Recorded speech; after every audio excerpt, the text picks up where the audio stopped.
semua, semoga tetap sehat dan selalu dalam lindungan Tuhan Yang Maha Esa dimanapun kalian berada. Selamat pagi, selamat siang, dan selamat malam untuk kita semua.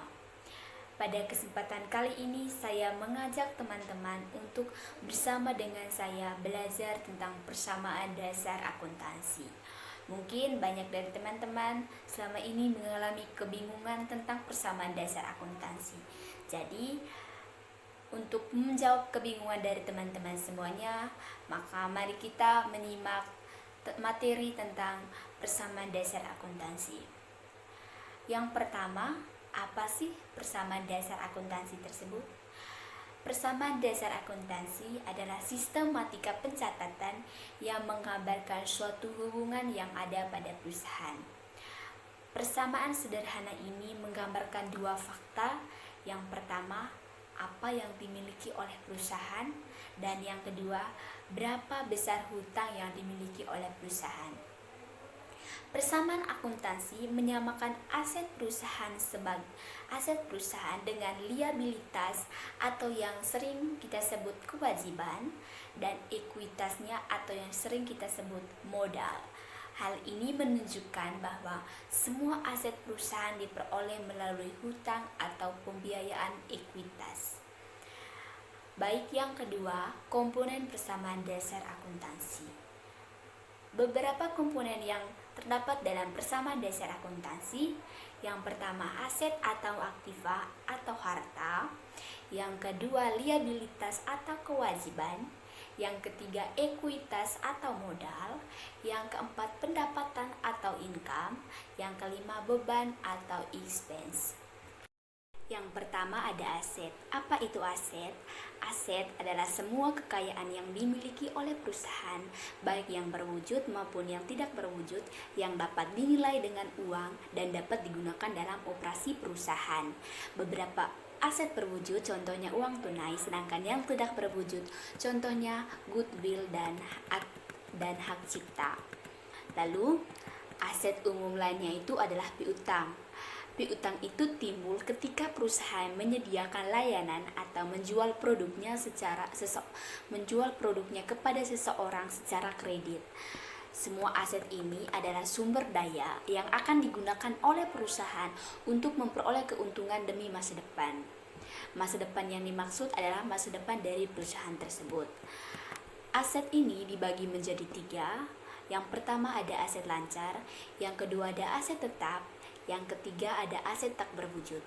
Aset lancar ini atau aktiva lancar diantaranya kas, piutang dagang, surat berharga, biaya dibayar di muka, pendapatan yang masih harus diterima, persediaan barang dagangan, dan piutang wesel. Sedangkan untuk aset tetap ini ada bangunan, kendaraan, mesin, dan peralatan. Lalu aset tak berwujud ada hak cipta, goodwill, dan paten. Lalu yang kedua ada liabilitas atau kewajiban atau yang biasa kita sebut yaitu utang. Apa itu kewajiban atau utang? Utang adalah kewajiban membayar kepada pihak lain karena adanya transaksi pembelian secara kredit. Bentuk kewajiban yang umum adalah hutang. Lalu hutang adalah kebalikan dari piutang tadi. Ketika suatu perusahaan membeli barang atau jasa dari perusahaan lain secara kredit, hutang di situ menunjukkan bahwa perusahaan berjanji membayar perusahaan lain untuk aset mereka yang mereka dapat dari perusahaan lain tersebut. Lalu berikut ini beberapa contoh dari kewajiban yang paling umum. Ada utang dagang, utang wesel, penghasilan diterima di muka, beban terutang atau beban yang masih harus dibayar. Lalu ada yang ketiga, ekuitas atau yang biasa kita sebut sebagai modal. Ekuitas kekayaan pemilik perusahaan yang menjadi hak pemilik. Modal perusahaan perseorangan adalah modal pemilik. Modal pada persekutuan adalah setoran pada modal sekutu. Modal perusahaan berbentuk koperasi adalah simpanan pokok dan simpanan wajib.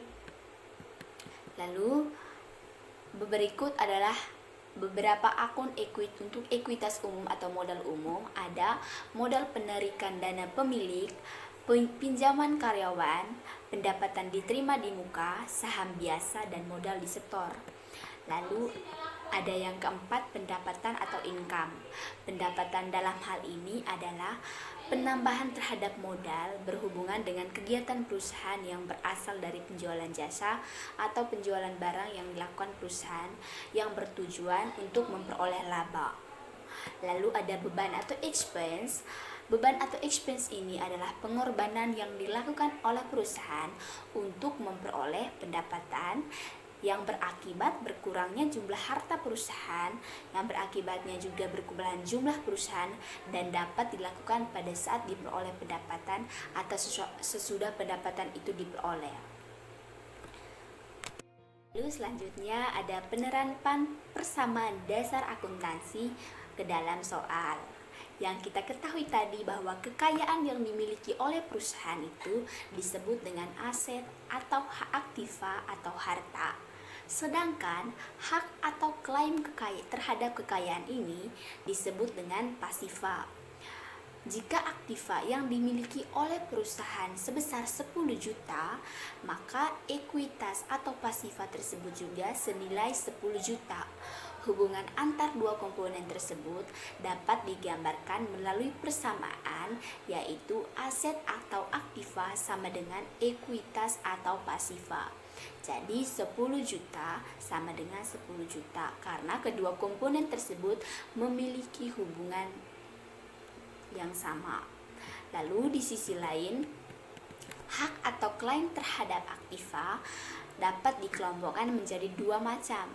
Yang pertama haknya kreditor dan yang kedua haknya pemilik. Hak dari kreditor ini disebut dengan utang atau liabilities dan hak dari pemilik disebut dengan modal atau capital atau owner equity. Dengan demikian, pengembangan dari persamaan tersebut menjadi aset sama dengan liabilities tambah equity.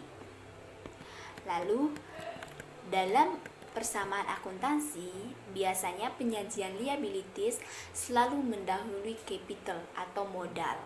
Hal ini bukan hanya kebetulan saja, tapi memiliki makna bahwa kreditor memiliki hak terlebih dulu terhadap aset perusahaan daripada pemilik perusahaan itu sendiri.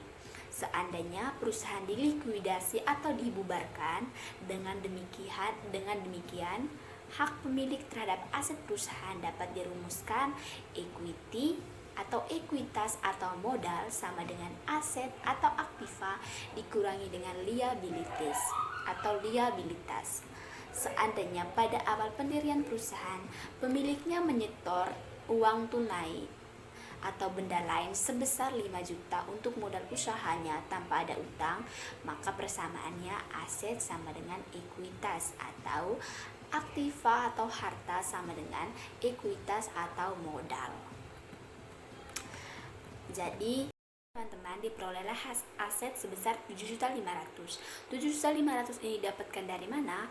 Liabilities tadi seperti yang kita ketahui bahwa nominal dari liabilities tadi sebesar 2.500.000, sedangkan nominal dari ekuitas sebesar 5 juta. Jadi liabilities sebesar 2.500.000 ditambahkan dengan ekuitas sebesar 5 juta, maka diperolehlah aset sebesar 7.500.000. Baik teman-teman, demikian materi yang hendak saya sampaikan pada kesempatan kali ini. Semoga berguna bagi teman-teman semua yang menonton. Terima kasih dan salam sehat semuanya.